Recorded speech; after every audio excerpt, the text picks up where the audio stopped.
नमस्कार, भारत माता की जय, वंदे मातरम। एक बार फिर से आप सभी का स्वागत, वंदन, अभिनंदन आपके अपने इस प्यारे से यूट्यूब चैनल में। साथियों फिर से इंपॉर्टेंट क्वेश्चन लेके आया हूँ। आप अपने आप को चेक करिएगा कितने के सही आंसर आपके होते हैं। लेकिन उसके पहले आज का मोटिवेशनल थॉट्स देख लेते हैं। साथियों, अपनी नज़र हमेशा उस चीज़ पर रखो जिसे तुम पाना चाहते हो, उस चीज़ पे नहीं जिसे तुम खो चुके हो। सचमुच साथियों, अपनी नज़र हमेशा उस चीज़ पे रखा करो जिसे तुम पाना चाहते हो, उस चीज़ पर नहीं जिसे कि तुम खो चुके हो और जो तुम्हारा समय जो निकल चुका है। चलिए देखते हैं साथियों कि इंपॉर्टेंट क्वेश्चन कौन कौन से। ये रहा पहला क्वेश्चन साथियों। हिंदी के शब्दों का निर्धारण किसके आधार पर होता है, आपको बताना है साथियों। चलिए बताइए, प्रत्यय, संज्ञा, क्रिया या सर्वनाम। क्या होगा सही जवाब, जल्दी से बता दीजिए साथियों। हिंदी के शब्दों का निर्धारण किसके आधार पर होता है, ए, बी, सी या फिर डी। तो इसका सही जवाब होगा साथियों क्रिया के आधार पर। ठीक है साथियों, क्रिया के आधार पर हिंदी के शब्दों का निर्धारण होता है। चलिए बढ़ते हैं अगले क्वेश्चन की तरफ साथियों। ये रहा अगला क्वेश्चन। झीना का सही अर्थ क्या है, आपको बताना है। झपटा हुआ चूनर एक नदी का नाम, बारिक या महीन। झीना, चलिए साथियों बताइए झीना का सही अर्थ क्या होता है, आपको बताना है। चलिए ए, बी, सी या फिर डी।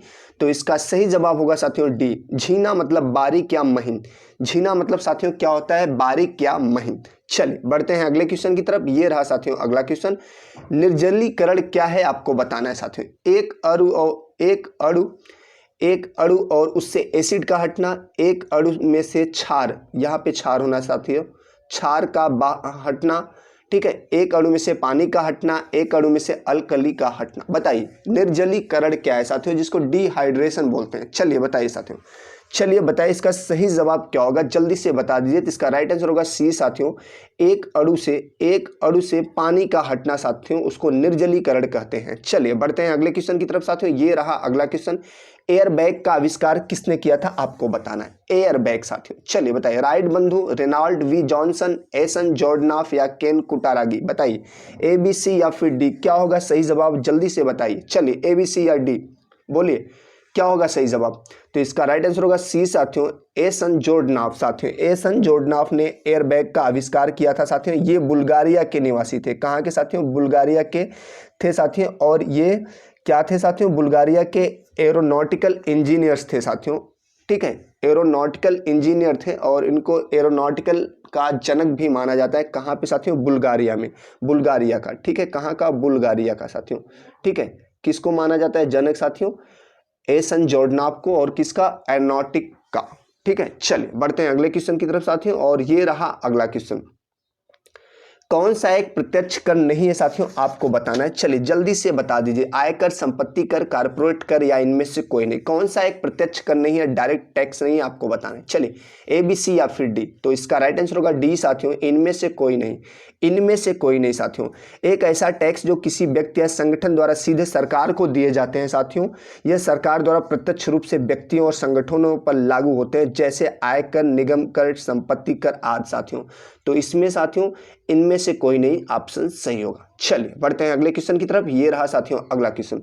किस महापुरुष की जयंती पर राष्ट्रीय युवा दिवस मनाया जाता है। चलिए साथियों आसान और इंपॉर्टेंट सा सवाल है, बता दीजिए। चलिए आप, महात्मा गांधी, सरदार भगत सिंह, चंद्रशेखर आजाद, स्वामी विवेकानंद। बता दीजिए सही जवाब क्या होगा, राष्ट्रीय युवा दिवस साथियों। तो इसका सही जवाब होगा साथियों डी, स्वामी विवेकानंद की जयंती पे साथियों राष्ट्रीय युवा दिवस के रूप में मनाया जाता है। चलिए बढ़ते हैं अगले क्वेश्चन की तरफ साथियों। ये रहा अगला क्वेश्चन।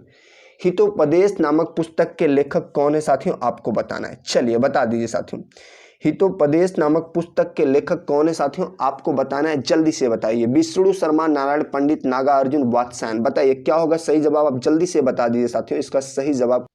चलिए बताइए साथियों इसका सही जवाब क्या होगा, जल्दी से बता दीजिए। विष्णु शर्मा, नारायण पंडित, नागार्जुन या वात्स्यायन। चलिए साथियों बताइए। तो इसका राइट आंसर होगा बी साथियों, नारायण पंडित हैं। हितोपदेश पुस्तक के राइटर कौन है साथियों, नारायण पंडित। चलिए बढ़ते हैं अगले क्वेश्चन की तरफ। ये रहा साथियों अगला क्वेश्चन।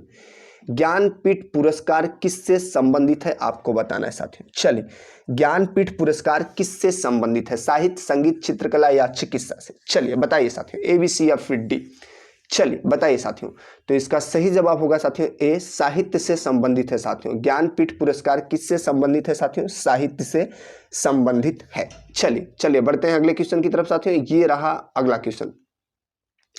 भारत की पहली सवाक फिल्म आलम आरा के निर्देशक कौन थे साथियों? मोस्ट इंपॉर्टेंट क्वेश्चन है, देखते हैं किसका सही जवाब होता है। चलिए बताइए, देखते हैं किसका सही जवाब होता है। भारत की पहली सवाक फिल्म, ठीक है, आलम आरा के निर्देशक कौन थे? चलिए बताइए साथियों। सत्यजीत राय, आरदेशियर, ईरानी, दीपा मेहता या श्याम बेनेगल? बताइए क्या होगा सही जवाब, जल्दी से बता दीजिए साथियों। भारत की पहली सवाक फिल्म है साथियों आलम आरा, और इसके निर्देशक कौन है आपको बताना है। चलिए, सत्यजीत राय, आरदेशियर, ईरानी, दीपा मेहता या श्याम बेनेगल? बताइए क्या होगा सही जवाब, जल्दी से बता दीजिए। तो इसका राइट आंसर होगा साथियों बी, आरदेशियर, ईरानी। ये इसका सही जवाब होगा साथियों। यही पहली सवाक फिल्म आलम आरा के निर्देशक थे। इंपॉर्टेंट है, इसको याद रखिएगा। चलिए बढ़ते हैं अगले क्वेश्चन की तरफ। ये रहा अगला क्वेश्चन साथियों। भारत का प्रथम परमाणु ऊर्जा रिएक्टर कौन सा था आपको बताना है साथियों। चलिए बता दीजिए साथियों, भारत का प्रथम परमाणु ऊर्जा रिएक्टर कौन सा था साथियों, आपको बताना है। जल्दी से बताइए साथियों। अप्सरा, एप्पल, अपोलो 11 या आर्यभट्ट? क्या था बताइए साथियों। चलिए जल्दी से बता दीजिए इसका सही जवाब क्या होगा साथियों, जल्दी से बताइए। चलिए बताइए इसका सही जवाब क्या होगा साथियों। तो इसका राइट आंसर होगा ए साथियों, अप्सरा। भारत का प्रथम परमाणु ऊर्जा रिएक्टर कौन था साथियों? अप्सरा था। चलिए बढ़ते हैं अगले क्वेश्चन की तरफ साथियों। और ये रहा अगला क्वेश्चन साथियों। विश्व की सबसे ऊंचाई पर स्थित दूरबीन वेधशाला कहाँ पे है आपको बताना है साथियों। चलिए, भारत में है, अमेरिका में है, रूस में है या जापान में? चलिए, विश्व की सबसे ऊंचाई पर स्थित वेधशाला कहाँ है साथियों, आपको बतानी है। चलिए, भारत में, अमेरिका में, रूस में या फिर जापान में? चलिए जल्दी से बता दीजिए। तो इसका राइट आंसर क्या होगा साथियों? इसका राइट आंसर होगा ए, भारत में है साथियों। सबसे ऊंची वेधशाला है साथियों, दूरबीन वेधशाला है। कहाँ पे आप मैसेज करके बताइए। चलिए जल्दी से बताइए। चलिए बताइए साथियों, इसकी ये सबसे ऊंची दूरबीन वेधशाला कहाँ पे आपको बताना है। चलिए बढ़ते हैं अगले क्वेश्चन की तरफ। ये रहा साथियों अगला क्वेश्चन। भारत में क्षेत्रफल की दृष्टि से सबसे छोटा केंद्र शासित प्रदेश कौन सा है आपको बताना है। चलिए साथियों बताइए। अंडमान निकोबार द्वीप समूह, लक्षद्वीप, दिल्ली, इनमें से कोई नहीं? चलिए बताइए सही जवाब क्या होगा। चलिए बता दीजिए सही जवाब क्या होगा साथियों, जल्दी से बता दीजिए इसका सही जवाब क्या होगा। तो इसका राइट आंसर क्या होगा साथियों? इसका राइट आंसर होगा बी साथियों, लक्षद्वीप। भारत में क्षेत्रफल की दृष्टि से सबसे छोटा केंद्र शासित राज्य कौन सा है? लक्षद्वीप। चलिए बढ़ते हैं अगले क्वेश्चन की तरफ। ये रहा साथियों अगला क्वेश्चन। इसरो का पूर्ण रूप क्या है साथियों? इसरो का पूर्ण रूप क्या है साथियों, आपको बताना है। चलिए जल्दी से बता दीजिए साथियों, इसरो का पूर्ण रूप क्या है आपको बताना है। Indian scientific research organisation, Indian space research organisation, international sales research organisation, Indian space research organisation? चलिए बताइए साथियों क्या होगा सही जवाब, आप जल्दी से बता दीजिए साथियों। इसका सही जवाब क्या होगा, जल्दी से बताइए। चलिए ए, बी, सी या फिर डी? चलिए साथियों बताइए इसका सही जवाब क्या होगा। इसरो का फुल फॉर्म पूछ रहा है या इसका पूर्ण नाम पूछ रहा है, आपको बताना है साथियों। Indian scientific research organisation, Indian space research organisation, international sales research organisation, Indian space research organisation. साथियों दो ऑप्शन सेम है, ठीक है, ये बी और डी साथियों। तो यही इसका राइट आंसर होगा साथियों। गलती से मिस्टेक से दो बार यही टाइप हो गया साथियों, यही इसका सही जवाब होगा। ठीक है, इंडियन स्पेस रिसर्च ऑर्गेनाइजेशन साथियों, इसरो, ठीक है। और इसके अभी डायरेक्टर कौन है साथियों, आप मैसेज करके बताइए इसरो के अभी कौन है डायरेक्टर। चलिए बढ़ते हैं अगले क्वेश्चन की तरफ साथियों। ये रहा अगला क्वेश्चन। किसने कहा था कि स्वराज मेरा जन्मसिद्ध अधिकार है, इसे मैं लेकर रहूंगा? चलिए बताइए साथियों किसने कहा था। लाला लाजपत राय, बाल गंगाधर तिलक या सुभाष चंद्र बोस या फिर गोपाल कृष्ण गोखले? चलिए साथियों, मरने का हमें कोई गम नहीं ऐ खुदा, पर जिस मिट्टी में मिलूं वो मिट्टी मेरे देश भारत की होनी चाहिए, मेरे हिंदुस्तान की होनी चाहिए।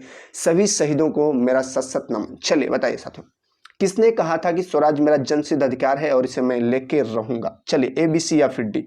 क्या होगा इसका सही जवाब, जल्दी से बताइए। तो इसका राइट आंसर होगा साथियों बी, बाल गंगाधर तिलक। इन्होंने कहा था साथियों कि स्वराज मेरा जन्मसिद्ध अधिकार है और इसे मैं लेके रहूंगा, ठीक है। चलिए बढ़ते हैं अगले क्वेश्चन की तरफ। ये रहा साथियों अगला क्वेश्चन। स्टैचू ऑफ लिबर्टी किस देश का राष्ट्रीय स्मारक है, आपको बता देना है साथियों। स्टैचू ऑफ लिबर्टी किस देश का राष्ट्रीय स्मारक है, आपको बताना है। चलिए फ्रांस, जापान, संयुक्त राज्य अमेरिका, इटली? चलिए ए, बी, सी या फिर डी? क्या होगा सही जवाब, जल्दी से बता दीजिए साथियों। तो इसका राइट आंसर होगा सी साथियों, संयुक्त राज्य अमेरिका, USA का साथियों ये राष्ट्रीय स्मारक है। ये साथियों आज के कुछ इंपॉर्टेंट क्वेश्चन थे। अगर वीडियो अच्छा लगा हो तो प्लीज़ लाइक कर दिएगा साथियों, और अपने बड़ों का, माता पिता का और गरीबों का सम्मान करिएगा साथियों। अपना ख्याल रखिएगा। ठीक है साथियों, चलिए भारत माता की जय, वंदे मातरम एंड जय हिंद साथियों।